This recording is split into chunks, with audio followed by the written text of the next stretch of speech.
अस्सलामुअलैकुम दोस्तों, मेरा नाम है वकास हैदर और आप देख रहे हैं हैदर टीवी। दोस्तों, क्या आप जानते हैं कि पाकिस्तान के लारी अड्डे से जनरल फिरदौस में जाने वाला ये रॉकेट त्यारा बनाया कैसे जाता है? और क्या आपको पता है कि मोटरसाइकिल की ये कलरफुल पेट्रोल टैंकियां पाकिस्तान में कैसे बनती हैं? प्लस क्या आपने कभी सोचा है कि हमारी छतों पर यूज होने वाले ये पानी के टैंक आखिर बनाए कैसे जाते हैं? आज की इस वीडियो में मैं आपको पाकिस्तान में बनाई जाने वाली चीजों की मैन्युफैक्चरिंग प्रोसेस दिखाने जा रहा हूं। तो शुरू करते हैं अपना काउंटडाउन। दोस्तों, आप सब पाकिस्तान के किसी भी एरिया में चले जाएं, आपको पब्लिक ट्रांसपोर्ट में रॉकेट त्यारा जरूर नजर आएगा। ये बस पाकिस्तान के लोकल शहरों में इस्तेमाल की जाती है। वैसे तो आप सब ने कभी ना कभी इस बस का सफर जरूर किया होगा, लेकिन क्या आप जानते हैं कि इस यूनिक बस को पाकिस्तान के अंदर हाथों से बनाया जाता है? सबसे पहले तो इस रॉकेट बस का असल नाम इसूजू बस है। फैसलाबाद से जनरल फिरदौस का सफर करने वाली इस बस को बनाने के लिए सबसे पहले मेटल के रॉड्स को वेल्ड किया जाता है। वर्कर्स इसकी चेसी को बनाने के लिए इस हार्ड मेटल को वेल्डिंग के जरिए जोड़ते हैं। जब इसकी बेस तैयार हो जाती है तो पहले स्क्वायर रोड्स को हाथों से वेल्ड करके इस बस का पूरा फ्रेम तैयार किया जाता है। जब ये फ्रेम बन जाता है तो चंद वर्कर्स इसे उठाकर बस पर फिट कर देते हैं। ऊपर और नीचे वाला हिस्सा बनाने के बाद लो क्वालिटी मेटल शीट की मदद से पूरी बस का बॉडी पैनल बनाया जाता है। इन मेटल की शीट्स को काटकर हर हिस्से पर फिट करते हैं और वेल्डिंग के जरिए हर हिस्सा जोड़कर इसे बस की शेप दे देते हैं। बॉडी की सरफेस को स्मूथ बनाने के लिए मेटल पर पोटीन लगाई जाती है, जिससे वेल्डिंग के सारे निशान छुप जाते हैं और बस की बॉडी बिल्कुल स्मूथ लगती है। इसके बाद गाड़ी को पेंट करने की बारी आती है। वर्कर्स इसे स्प्रे से पेंट करते हैं और पेंट करने के बाद इसमें स्टिकरिंग वगैरह भी की जाती है। इसके बाद इसमें लाइट्स, वायर्स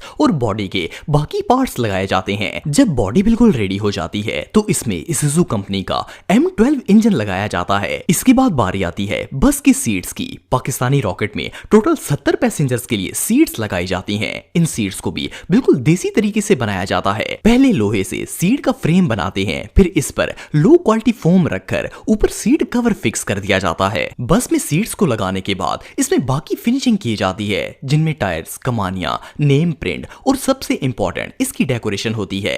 इस रॉकेट को इतना डेकोरेट किया जाता है कि ये बस कम और दुल्हन ज्यादा लगती है। और आप सबको बताता चलूं कि इस बस में लगी हुई कलरफुल लाइट्स और इसके पावर हॉर्न के लिए गाड़ी के अंदर 1 दर्जन से भी ज्यादा बटन लगाए जाते हैं। आपको जानकर हैरानगी होगी कि पाकिस्तान में हर साल इस तरह की 1000 से ज्यादा गाड़ियां तैयार की जाती हैं, जो लोगों को लारी अड्डों से सीधा जनरल फिरदौस में पहुंचाने की कोशिश करती हैं। बहरहाल जो भी हो, ये बस वाकई में लाजवाब है।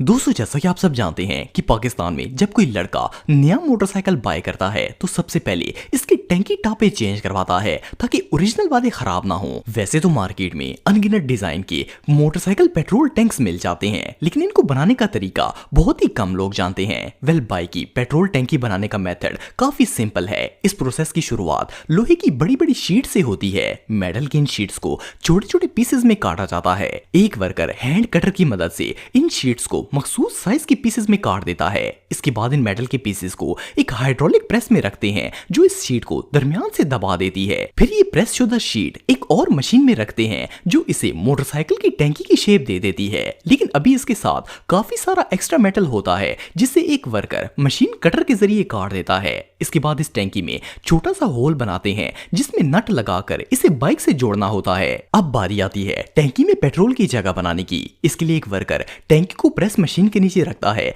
जो इसमें होल बना देती है। टैंकी का ऊपर वाला हिस्सा तैयार होने के बाद इसके नीचे वाले पार्ट को बनाया जाता है। ये प्रोसेस सेम वैसा ही होता है। इसमें भी मेटल शीट को प्रेस में रखते हैं और ये शीट पेट्रोल टैंक की नीचे वाले हिस्से वाली शेप में आ जाती है। नीचे वाला हिस्सा तैयार करने के बाद इन दोनों पार्ट्स को आसानी से जोड़ दिया जाता है। इन पार्ट्स को जोड़ने के लिए पहले इन्हें वेल्ड करते हैं और फिर एक प्रेस मशीन इन्हें इतने जोर से दबाती है कि इन दोनों हिस्सों के किनारे आपस में एक हो जाते हैं। जब टैंकी रेडी हो जाती है तो इसके नीचे वाले पार्ट में होल बनाकर मेटल का एक छोटा सा पाइप लगाया जाता है, जिससे पेट्रोल पाइप के जरिए इंजन में जा सके। फाइनली बारी आती है टैंकी के लीक टेस्ट की। पेट्रोल टैंकी तैयार होने के बाद इसमें पानी भरकर लीकेज को चेक किया जाता है और फिर ये टैंकियां डिजाइनर्स के पास भेजी जाती हैं, जहां इन्हें पेंट और स्टिकरिंग करके और ज्यादा अट्रैक्टिव बनाया जाता है और ये टैंकियां आपकी मोटरसाइकिल को मॉडिफाई करने के लिए तैयार हो जाती हैं।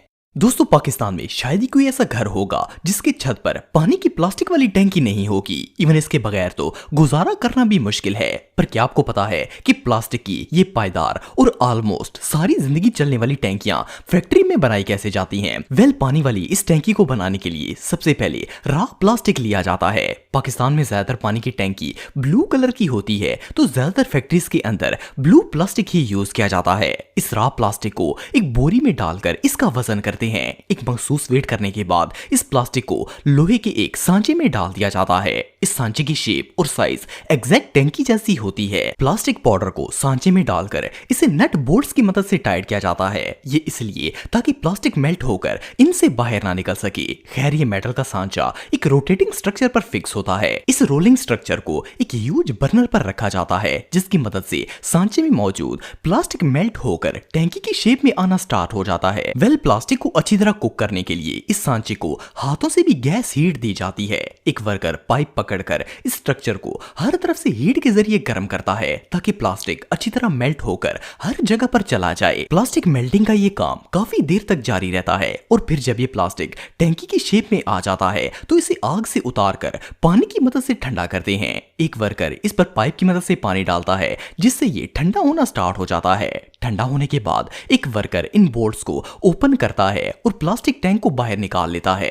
टैंकी बनने के बाद इसकी शार्प एजेस को रगड़कर स्मूथ किया जाता है और वर्कर्स इस पर ढक्कन और पाइप की लूप लगा देते हैं। लास्ट में एक वर्कर टैंकी में हाथों से ही कंपनी लोगों को प्रिंट करता है और ये टैंकियां मार्केट में सेल होने के लिए तैयार हो जाती हैं। दोस्तों आप सब जानते हैं कि आजकल हमारे मुल्क में सुई गैस की शॉर्टेज चल रही है और ऑलमोस्ट हर घर में ही खाना बनाने के लिए एलपीजी सिलेंडर्स का इस्तेमाल किया जाता है। वैसे तो गैस सिलेंडर कोई यूनिक चीज नहीं है, लेकिन इसे बनाने का प्रोसेस काफी अमेजिंग होता है। ये जो वीडियो आप देख रहे हैं इसमें पाकिस्तान की एक फैक्ट्री गैस सिलेंडर्स मैन्युफैक्चर कर रही है। इन सिलेंडर्स को बनाने के लिए लोहे की एक मोटी शीट का इस्तेमाल किया जाता है। इस हार्ड शीट को एक रोलर के अंदर डालते हैं जो इसे बेंड करना शुरू करता है। ये शीट बार बार इसमें से गुजरती है और ये इसे गोल करता जाता है। जब ये शीट बिल्कुल सर्कल में आ जाती है तो दो वर्कर इसे वेल्ड करके आपस में जोड़ देते हैं। ये सर्कल तैयार होने के बाद एक और लोहे की शीट को गोलाई में काटा जाता है और इसे एक प्रेसिंग मशीन में डालकर सिलेंडर का ऊपर